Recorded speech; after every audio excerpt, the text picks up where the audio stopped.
If you want to check out the newest addition to the Edit family from Viseart, the Dark Edit Mini Palette, then please keep on watching. Hello my friends, if it's your first time here, my name is Alicia. Thank you so much for stopping by. Kinky Sweat stands for my kinky hair and sweat life. I am a fitness professional who loves all things movement and beauty. If you want to check out what I do in between the makeups, you can head over to my Instagram. Again, a huge shout out to Beautylish Claire. Thank you so much. When I saw this on Anastasia's feed, I got so excited. And then Claire emails me to ask if I want to review the palette, and since I'm still at Maddie's house, I gave her 2 addresses depending on when she was going to mail it out. She was like, I'll just overnight it. It was like, okay. Thank you so much. And the kind note they also included: Alicia, hope you enjoy the new dark edit from Viseart. Can't wait to hear your thoughts. Love, the Beautylish team. Thank you so much, friends. It is very much appreciated because it just helps me and budget better when reviewing new makeup, because it's hard to buy every new thing that releases. I definitely have to pick and choose, because if I buy everything, I'll be broke and have no room in my anywhere. So I'm sorry I'm a little red, but if I wait any longer, the lighting is just so insane in this apartment, but we're gonna get through it. We'll go over product details, swatches, some comparison swatches, because this is a compilation of apparently some new shades, as well as from the Dark Matte palette and the Grand Pro 2, as well as 2 Theory palettes. I believe on Beautylish.com it said Absinthe and Cashmere. Siren. So if you have any of those palettes, maybe you don't have to buy this one, but we'll see when we get through it. This is the box that it comes in. You have the shades on the back with names. It is so aesthetically pleasing. I love magenta, and the fact that this is a soft matte magenta palette, I feel again is so sophisticated, so sleek, and just I want to use it. It makes me want to use it just from the design alone. And if you haven't seen these before, I don't have the Rose and Edit palettes. You could definitely check out Mel, Michelle Wong. I believe Kelsey might have the smaller Edit palettes. This is the first one I've ever owned, and it is slightly bigger than their Petite Pro, which are just 8 pans. This is a mini 12 pan palette. It has an easel magnetic flip open enclosure. It has a mirror inside, and the pans are smaller than the ones found in their Pro palettes, but their Pro palettes are $80, whereas this mini is $39. And I think it's a great opportunity for the consumer if they're not looking to invest in a traditionally sized Viseart palette, whether it be their 12 pan or even their 30 pan palettes, then they could at least still experience Viseart quality, shadows, pigments, and what have you, and not break the bank. So this is a great edit, I think. Quick fire details of the product. Again, this is $39. Net weight, we're looking at 12 grams or 0.42 ounces total. 36 months suggested shelf life. This palette is made in the USA, and I believe it is cruelty free. It is not vegan because it does contain carmine in the formula. I'm on the Beautylish website because nowhere else has details about the palette as of yet, because Beautylish will have this available on September 1st. So I will put the link down below when September 1st comes, which is tomorrow. Oh my goodness. Or maybe it will be today by the time I upload this video. Featuring opulent purples, rich browns, and gilded greens, the Dark Edit palette draws inspiration from Baroque decor, luxurious velvets, and the regal hues found in the Dark Matte Grand Pro 2, Absinthe, and Siren palettes. Now, although this is a mini, you still have mini grooves throughout the frame because these are magnetic pans and you can pop these out. You can switch out and in with the other Edit palettes, with the Petite Pros, maybe not the Theory palettes, because I believe the Theory palettes are 2 gram size palettes, whereas these are 1, so they obviously won't fit in this frame. But I love that because you could customize still, even though they downsize their palettes and their pan size, you can still feel like you're a pro because you can customize your shades however you want. Not only are they adjusting the price point for the other part of the consumer demographic, but I feel they're still delivering that pro feel or that pro experience, even for those who are not pros, but just to have that option to do with their eyeshadow. All right, let's get into these swatches, shall we? Toffee is a taupe with a matte finish. Sienna is a muted burgundy with a matte finish. Sepia is a caramelized brick with a matte finish. Persimmon is persimmon with a matte finish. Olive is an olive green with a matte finish. Beaujolais, which is a type of wine, is a muted plum with a matte finish. Lavender is an electric violet with a matte finish. Forêt is a navy peacock with a matte finish. It's forest in French. I must have said that very wrong. Absinthe is an emerald with a shimmer finish. Calypso, an iced orchid with a metallic finish. Burnished copper is a terracotta with a metallic finish. Bouillon is a gold lacquer with a metallic finish. Here are all the swatches. I love this color story. Anytime you include magenta, orange, sienna browns with gold and olives, I mean, why not? I just think it offers up a wide range of opportunity to do different eye looks on the color spectrum, whether you want to go warm or you want to go green olive. In this case, with the navy, I feel you can do so much with that in combining it with the other mattes in here. These jewel tones are just right up my alley and perfect for fall. Now, quickly, I don't have the dark mattes with me, and I'm in my head when packing for Maddie, I was like, you should bring it. And I'm like, no, I don't need it. I do have the neutral mattes too, but I don't think this is the same.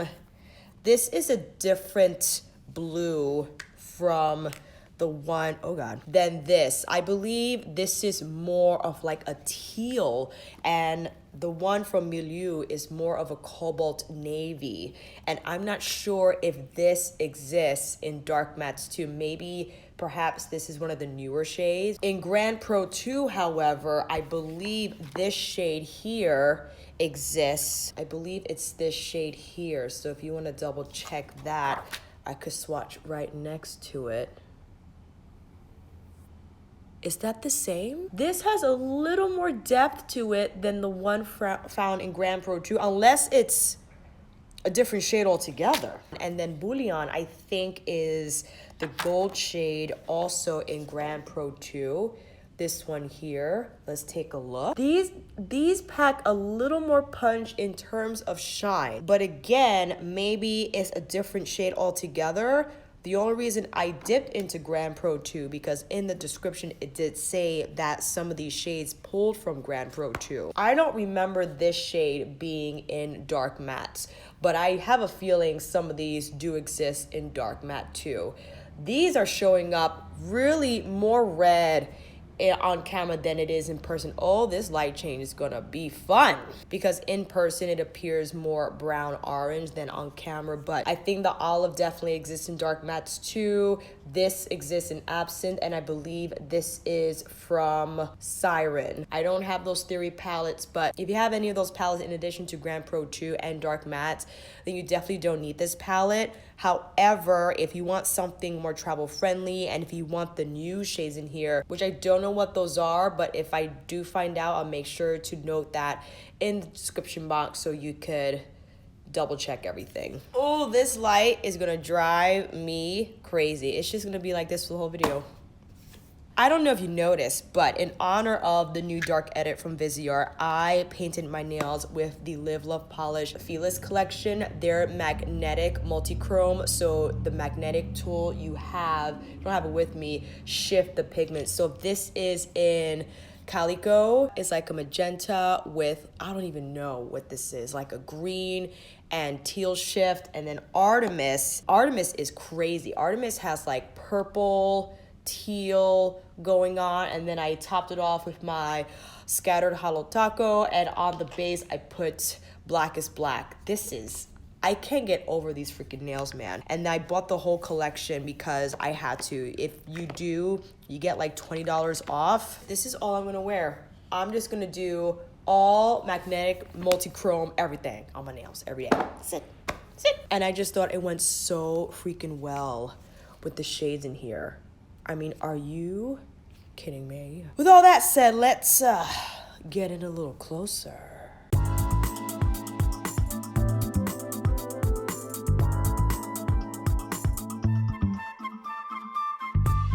Now, usually I do all my eye looks with the what is going on with this hair? Dude! I usually apply my Too Faced Born This Way multi-use concealer in natural beige, but alongside the dark edit palette, Beautylish included a mini Anastasia Beverly Hills eye primer. I'm actually kind of curious because I mentioned this before in terms of wondering how well it worked, or I don't know, did it work? It's very light, but you know, why not? Let's do it for the first eye look. So I'm just going to apply some of this on my lid. Oh, that's very light. Look at me using a Smith 232. I haven't used these brushes in a long time. I just feel they're not as soft as Wayne or Sonia, but they pick up product pretty well. So let's start off with the matte olive shade. I'm gonna pull that through the crease. I don't like this brush. This is my Refer number 16. Now I'm so cool toned. I don't know what's happening. This is a beautiful green. I think it's just such a nice tone of olive and perfect for fall. Absolutely. Oh, yes. Taking my... Taking my Esom 27 with the emerald shade. Sweeping it across my lid. Very simple for this look. That's pretty good coverage for a dry application. S31 with the gold shade. In a corner for sure. Excuse me. Well, that's pretty. I kind of want to do, you know what? Actually, you're going in with my Esom W21. I want to check out this shade that in pan it looks navy, but it swatches a little more teal just to add a little intensity to the outer corner. Hello, where'd you go? Tuckahoe J5529 to carefully blend out that teal shade. Oh, hey. Taking the same brush with the olive matte across the lower lash line. Taking that darker matte on the outer third. Pulling them together. Metallic emerald shade with my W21. Gold shade just to pull it lower on the lash line to complete the inner corner highlights. Now here's one eye. I think I'm gonna do another look on this eye. So why don't we hit up this violet color. I'll still use the Anastasia base because why not? I think I like it. I mean, it's hard for me to form an opinion on the spot just using this briefly for one eye look. Esom S33 with the matte magenta shade. Pull that through the crease. Concentrating this shade right into the crease and not blowing it out quite yet. I just want to get the color on there first. Taking my S34, which is bigger but still dome shaped with that same matte shade, and bringing it up closer to my brow. That's pretty. All right, okay. Refer number 14 with the deep matte plum shade. Now, I don't know which ones, if they are pigments in here. Pigments are technically not eye safe according to the FDA. It will say that they are not intended for the immediate eye area. I believe it's Red 7 and the other dye that deems it unsafe for the eye. People who are particularly sensitive to those dyes would not be recommended to use these shadows. That is gorgeous. Look how sultry I became in seconds. Back in with my G27 and the metallic magenta shade. Let's just sweep that. Oh, wow. That's, hold on, I gotta bump up the exposure. I know the sun's gonna change in any moment, but just so you can see, this is so pretty. It looks a lot more cool tone on camera.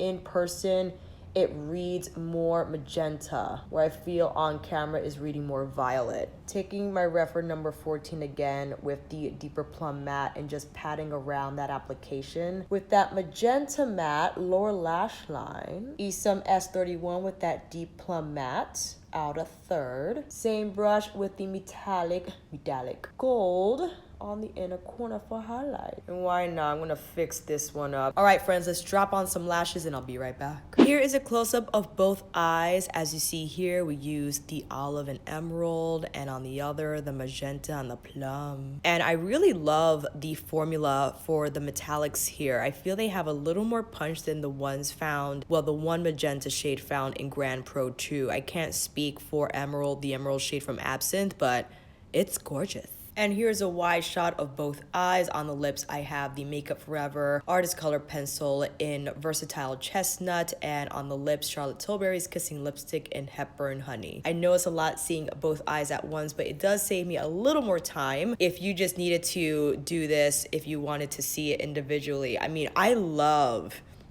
these shades. They just show up so rich and true to color from pan to lid, and the depth of color of the metallic shades is outstanding. I'm really excited, especially now we're going to get into these shades here. I want to see how these browns and oranges appear, and we'll do a little bit of everything. We'll do a warm eye, maybe something more cool toned. So let's take this off, get into these warmer mattes, and I'll see you back here in a minute. What I've been doing is applying the Too Faced on my lid first, and then I follow up with the Anastasia Beverly Hills primer because I feel the Too Faced just kind of zhuzhes the tone a little bit, so it doesn't look so light on my lids.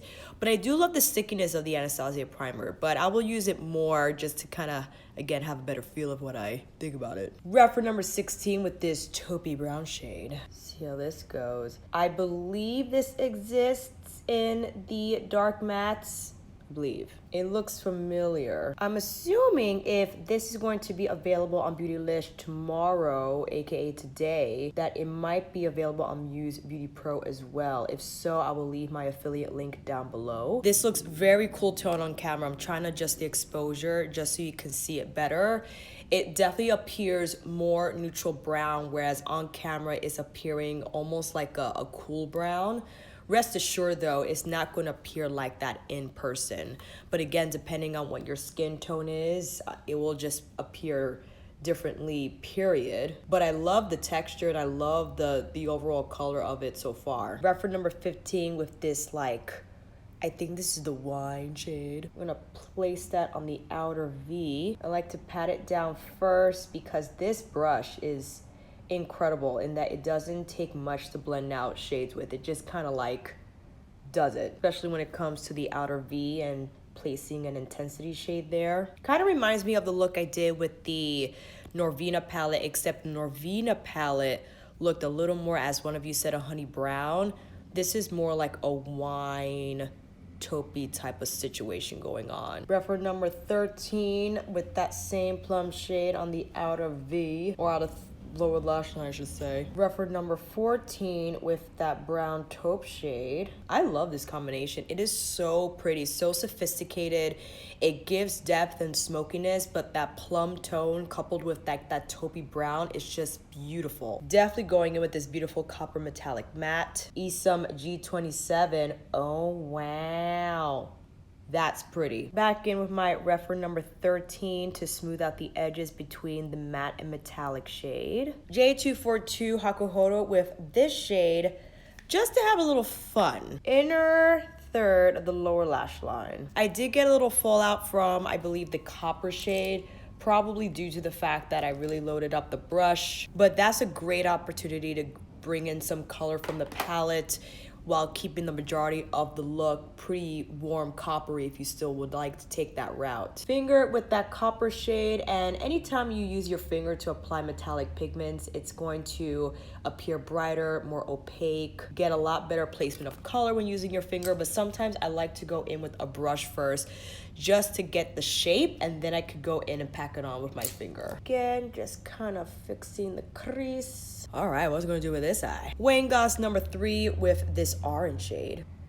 Wow, I like that. That's gorgeous. It's such a nice, perfect for autumn for sure. Hakuhodo J146 with the next matte shade over. Pat that down on the outer V. Going on my reference number 15 with that same shade, I just need a little more. So that one brush we used before is great for detail work and perhaps further blending throughout the crease, but I just needed a little more color in my outer third, or outer V I should say. Now if you had smaller eyes, that brush would be perfect because I feel this is a little big for crease work if you have smaller eyes. Reference number 13 with that deeper brown sienna shade on the outer third of the lower lash line. Most definitely using this gold shade now on the lid. This is with my reference number 02 shader brush. Again, going in dry. That is gorgeous.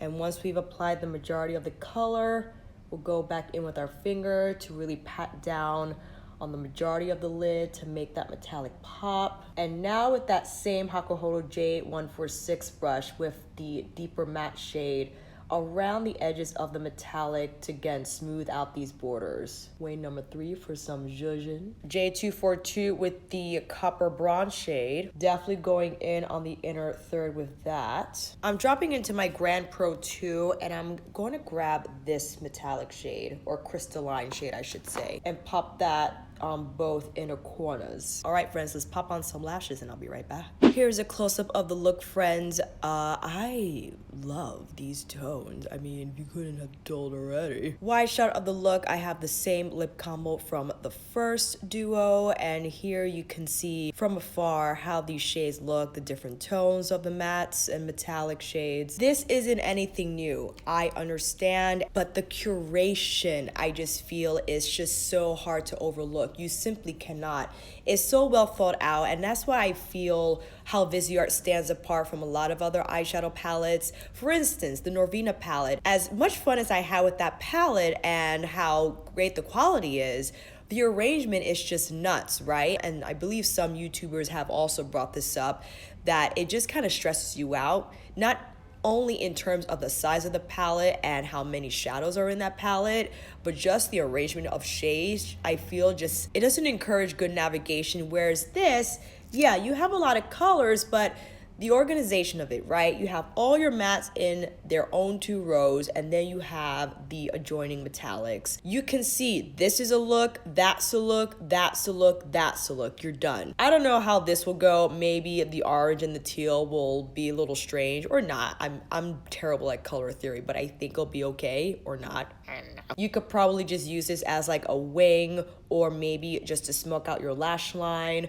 But again, you can combine these in a myriad of ways and it will just turn out beautifully. And again, the selection of colors, it being inspired by velvets and rich jewel tones and the fall, is, I love it. I simply love it. I have quite a bit of Viseart shadows, and because this was sent to me, thank you so much. I didn't have to spend my money on it, but I can say if you don't have Grand Pro 2 or the dark matte, or you don't have the Absinthe Theory or the Siren Theory palettes, then this perhaps is worth considering, because you have the olive, you have the taupe, you have your warm shades, and you have your plum mattes, as well as this forest teal matte, and beautiful metallic shades that you can mix and match and just have lots of fun with.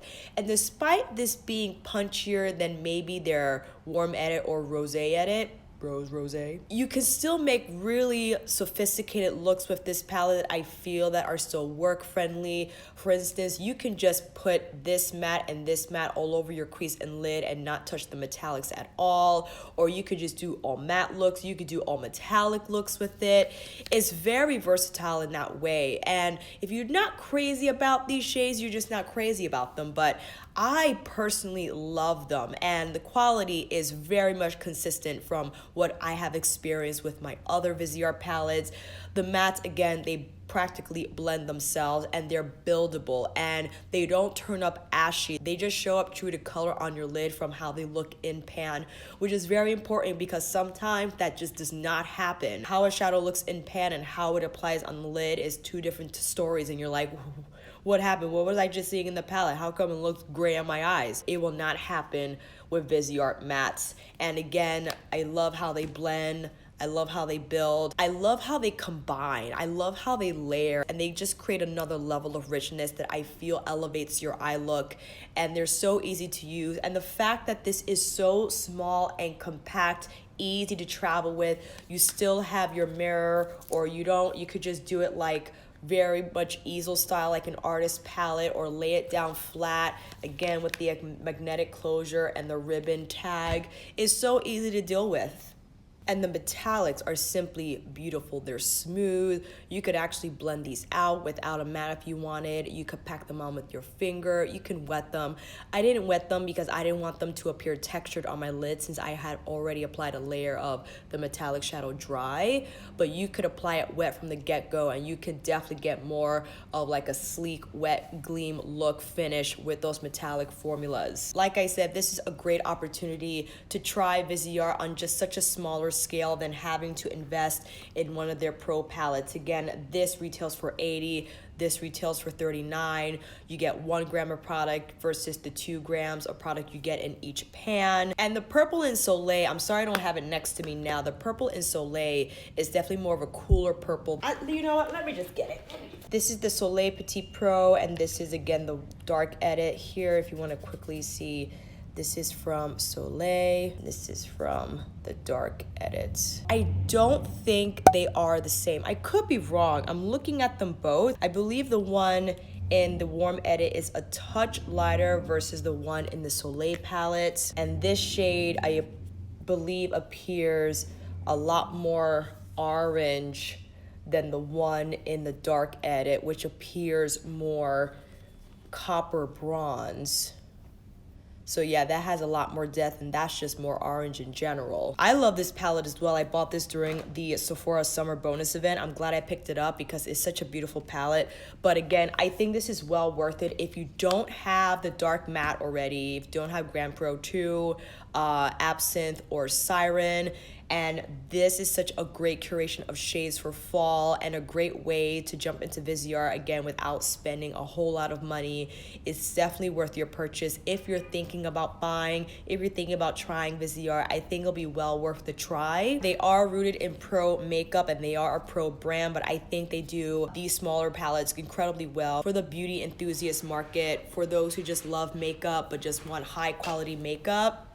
I definitely think it's worth a shot. That is it, my friends. I'm sorry I'm so close. Once I pan out, the light changes drastically, so I'm just gonna stay right here. Let me know if you're gonna pick up the Dark Edit palette from Viseart. If you have the other palette and you're still gonna pick up Dark Edit, how they compare. And yeah, I definitely wanna get back on here and do a get ready with me, end of summer get ready with me, because I just wanna catch up on all things that have been happening and giving you an update of what to expect on my channel. To quickly just say, my fall is filling up and I'm very happy about it with more clients and more classes, but because of that I have to kind of manage my time better and might not upload as often, but it's all good. We'll make it happen. I'll get into more detail about that in my get ready with me, but until then, friends, that is a wrap. I don't have a wrap today, but it's all good. Thank you so much for watching. I hope this video helped, and if you like this video, please give it a thumbs up and subscribe to my channel. And until then, I'll see you on here again with another review, multi-look video, tutorial, or favorites list. Take care, and I'll see you again soon.